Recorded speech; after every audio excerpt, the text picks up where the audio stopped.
19 pounds, 19 and a half pounds, and in kilos, 8.78 kilos. Ah! Hey, how's it going, everyone? GC Performance here, back with another video, and today I have for you guys the 2022 Trek Emonda SL6. Retail on this thing is $5,100, and the weight on it, as you guys saw, was about 19 and a half pounds. I've been trying to get my hands on this bike for the longest time. One, I don't sell Trek, but two, the price point is just insane for what this bike offers you. Very comparable bike to the Tarmac SL7 Comp, but this bike is gorgeous. I love the components on it. We're going to talk about everything on there.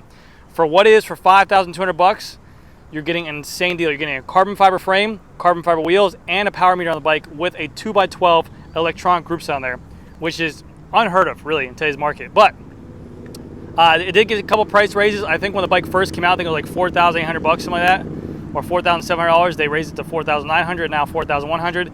That's expected in today's market. That happens all the time now, so you can't even complain about it. But the bike, one, the color is gorgeous. It's a candy metallic red. The Trek logo is like in this carbon gloss fade smoke color. You have the Emonda top tube, which is a gloss finish that fades to a matte with the brushed Emonda logo. And then to top it off, you get 35mm carbon fiber wheels for that price point. To give you an example, I self-specialize. I myself ride a Tarmac SL7 Comp. Retail on that bike is $5,500. You get the same Grupo, yes, but you don't get a power meter and you don't get carbon wheels. Let me know if you guys want me to do those two bikes head to head, because I actually have in my store a Comp SL7 and a size 54, and we can go at it. But that's neither here nor there. Let me go ahead and show you guys this bike and show you guys the components that come with it in case you guys are interested. This bike is available. It's in stock. It's a size 54, and it's over at B&J Cycles. Again, thank you guys so much for letting me go ahead and host this bike. I'll put their information down below if you guys want to get in contact with them to go ahead and buy this bike, because this bike is a hell of a deal. Entry level, starting price point, end game bike for you guys, whatever it is, the price is a really good deal in today's market. I'm not gonna lie there. So, starting off with the handlebars, it is a 31.8 clamp aluminum handlebar, just a Bontrager handlebar, nothing crazy, and then you have their own Bontrager stem. The handlebar tape on here is going to be their Bontrager tape as well, but the components on here are going to be this SRAM Rival Axis, 12 gears in the rear, 2 in the front, a lot of drivetrain that you get for the money. I ride this exact same group myself right now. It's buttery smooth. There's no difference between the Force, the Red, or the Rival in terms of the motor, the battery, anything like that. The only difference is just weight. So when you buy the Rival group set, yes, it's heavier, but it's the exact same motor, the exact same app function, the exact same battery, the exact same everything on there that turns it. It's just the components in terms of the derailleur hanger, the derailleur cage and stuff like that. That's going to be the heavier part of it. The bike really does perform really well. It shifts really good. I'm a big fan of it. On the new Emondas, they have the cables that run underneath the handlebar and stem, and then they go into the headset spacers and then into the head tube as well to give you that fresh integrated look. You can buy a one-piece bar and stem to go ahead and hide these cables, so it makes it a much cleaner look down there as well, but that's an option for you down the road. You have the Trek logo right here in the front, and then you go down to the fork. It's their Bontrager candy red fork. On all the Trek bikes as well, they put in this kind of anti-stop, so the bike can never go all the way, so you can never cross your wheel, which I think is great. So that way you don't ever have to worry about on a windy day like right now. If the wind was to blow, I'm not going to worry about my handlebars smashing my top tube. So I think that's a really cool feature that they put in there. And they got that little go, go, go, go, go. Just in case you're turning and someone sees that and they want to go, go, go, you got that. A little bit of a black gloss smoke on the back of the fork too, looks a little bit sleek. So the wheels, carbon fiber wheels, Bontrager EOLUS Elite 35mm wheels. These wheels are tubeless ready. They have a Bontrager hub on there, bladed spokes. You get a Bontrager R2 tire, 700 by 25C. I believe these are tubeless ready. I'm not too familiar with them, but they look like it. But again, to get a bike of a Trek caliper with carbon fiber wheels, they're not the best carbon fiber out there. They're probably a little bit heavier, but you're getting a deeper dish, which is going to be more aerodynamic. You're getting a carbon fiber wheel that'll be a little bit wider and more compliant for the rider as well. And also they're going to be stiffer because they're a little bit deeper as well laterally. So compliant vertically, stiffer laterally is what you want. It's a deal, man. I mean, that's a deal for sure. You can't get away from that. I'm surprised to see, honestly, I'm surprised to see how far apart these two bikes are in terms of the company between Specialized and Trek to get that kind of difference in specs on a bike. To get a pair of carbon fiber wheels thrown there and be cheaper, it's crazy. Rotors on here, or disc brakes, you have 160 millimeter rotors in the front. These are a SRAM Rival rotor. You have the SRAM Rival flat mount disc brake caliper.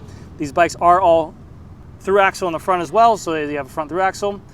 Going down, we can see the bottom bracket right there. It is a T47 threaded bottom bracket. All these companies are going back to a threaded bottom bracket.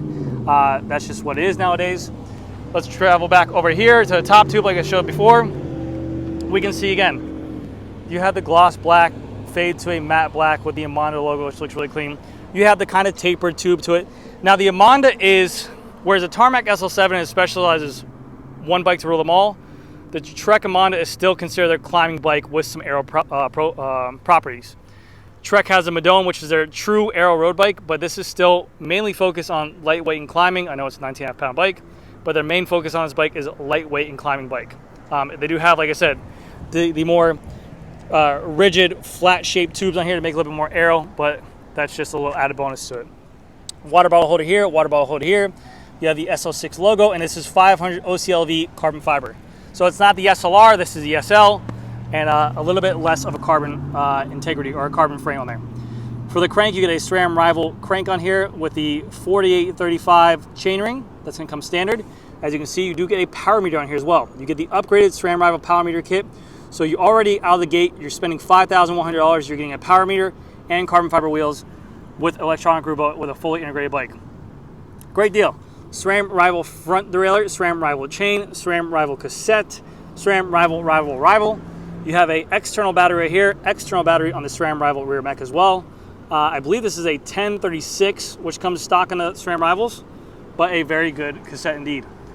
For the wheels, again, the rear wheel is going to be the Bontrager ELS Elite 35 millimeter carbon fiber wheel, and they are tubeless ready as well. I'll give you guys a little preview of the free buy sound test right now. Nothing crazy, but again, still carbon fiber wheels. You do have a little chain catcher, a chain blocker right here for such a beautiful frame. They want to go ahead and put that on there. You have the UCI sticker there, and then the 54 logo right there. Emondas, now you're seeing a lot of companies go with the more drop seat stays approach. The Trek Emondas, Madones, and Domani still kind of keep that same symmetrical where the seat stays are up by the top tube area. But I think in the Domani now, the new leaked photos of Domani, they have the lower seat stays on there as well. Going to the rear disc brake rotor on here, this is going to be the 160 millimeter SRAM Rival Axis rotor as well. So same 160 rear, 160 front. And then you have this little Bontrager quick release right here. This can actually be swapped out and moved to the front of the bike to see as well. And if you guys are wondering where that power meter gets its battery from, that is the port right there. You go ahead and turn that. It's just basically a AAA battery that powers the whole thing. Every single time you use this crank though, you do have to perform a zero offset test. So you do have to, every time you get on the bike, just do a little thing on your computer, do a zero offset, and then you're off to the races where you can go ahead and get going on it. I do like the paint job in the back here. You can see it continues a matte black all the way down and then fades back to a gloss black right there too. The bike does look like it can be ran for a mechanical. You do have an option for a mechanical cable here, and also on the front derailleur, you have a mechanical cable option right here, maybe for Di2 mechanical, whatever it is. Seat posts, again, I've always talked about this, where it has that kind of a seat mass on there. The carbon fiber comes up, the seat post mass comes down, they clamp, you go ahead and cut it to where you want the seat to be at, and then for the saddle is going to be their ELS Bontrager comp saddle. Nice wide saddle for supports, wide cutout for blood flow as well. But man, one second. But anyways, guys, in conclusion, this bike is a hell of a deal. They make it in a black color as well. I can't stress to you guys enough, I work in the industry. If you guys are looking for a mid-tier $5,000 bike, maybe you don't like the company Trek, but you can't go wrong with this bike. You get a lot of bang for your buck. You're getting carbon fiber wheels. They're not the best out there, but they're still a starting carbon fiber wheel. You're getting a great group set. Heavier, yes, but it still performs really well. You're getting a power meter to get you in the game. You're getting a fully integrated cables on here to give you the cleanliness look. I mean, you're getting a big brand company to give you backing in terms of warranties of that. You can't go wrong. So if you guys are interested, check it out. B&J Cycles will have their info down below. But this is the 2022 Trek Emonda SL6. Retail is $5,100. Weight is about 19.5 pounds. This bike is absolutely gorgeous. So thank you guys again so much for watching. I'll see you guys in the next video. Happy Cinco de Mayo. Free up buy sound test, the new Trek SLX. There you go. Thank you guys again so much for watching. I'll see you guys next video.